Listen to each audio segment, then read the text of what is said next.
बिस्मिल्लाहिर्रहमानिर्रहीम नहमदुहु व नुसल्ली अला रसूलिहिल करीम अम्मा बाद। मोहतरम नाजरीन, काला धागा बांधना कैसा है?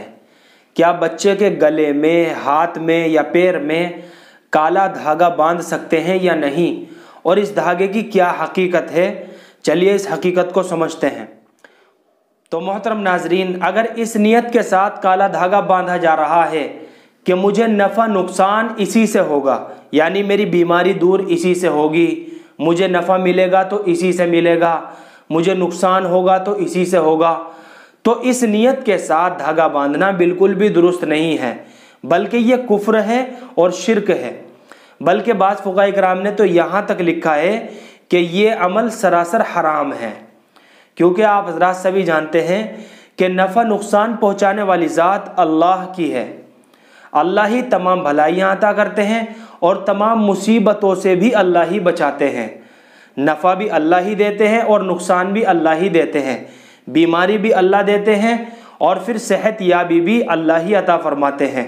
और जैसा कि मैंने अभी बताया था कि बाज़ फुक़हा किराम ने इसको कुफ्रिया कामों में भी शुमार किया है, क्योंकि ज़माने जाहिलियत में लोग अपनी अपनी गर्दनों में, अपने हाथों में, अपने अक़ीदे के मुताबिक खुद को मुसीबत से बचाने के लिए ये धागे बांधा करते थे।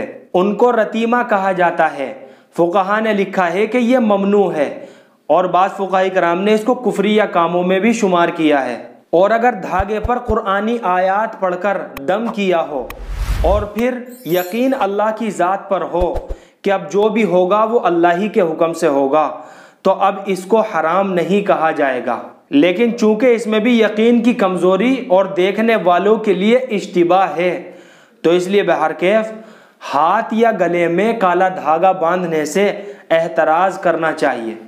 और सबसे प्यारा अमल मोहतरम नाजरीन जो अब मैं आपको बताने वाला हूँ वो ये है कि जब भी कोई मुसीबत पहुँचे, या जब भी हम देखें कि हमारे बच्चे तकलीफ़ में हैं, या ख़ुद भी हम महसूस करें कि हम भी बीमार हैं, या हमारे फ़ला कामों के अंदर दिक्कत है और हमें फ़ला ज़रूरत पेश है, हमारे सामने ऐसे ऐसे तकाज़े हैं और सामने बहुत सारी उलझनें खड़ी हुई है, कोई कहीं से रास्ता नज़र नहीं आ रहा है, तो सबसे प्यारा अमल जो अल्लाह के नबी सल्लल्लाहु अलैहि वसल्लम ने बताया कि इन धागों वागों को छोड़ करके कि सलातुल हाजत की नमाज, 2 रकात नमाज सलातुल हाजत की पढ़े और फिर अल्लाह से दुआ करें कि अल्लाह मेरे सामने ये ज़रूरत है, मेरे बच्चे बीमार है या मैं ख़ुद बीमार हूँ, कि अल्लाह बीमारी भी तू ही देता है, शिफा भी तू ही देता है। अगर इस अमल को हम अपना लें तो इंशाअल्लाह हमें इन सारे कामों की ज़रूरत नहीं होगी, हमारे अक़ीदे और हमारे जहन बिल्कुल भी ख़राब नहीं होंगे। तो मोहतरम नाज़रीन, मुझे उम्मीद है कि आप सभी हज़रात ने इस मसले को अच्छी तरह समझ लिया होगा।